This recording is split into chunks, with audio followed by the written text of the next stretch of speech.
ঈশপের গল্প শুশুক ও বানর।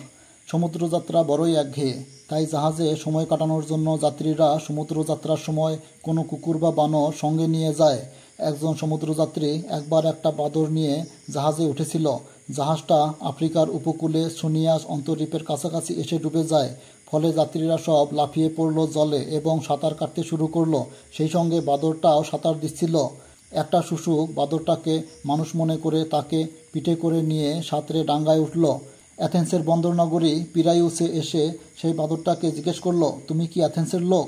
বাদরটি বলল, তা তো বটেই, তাছাড়া আমার বাপ মা অ্যাথেন্সের নাম করা লোক। শুশুক বলল, পিরায়ুসের নাম শুনেছ তুমি?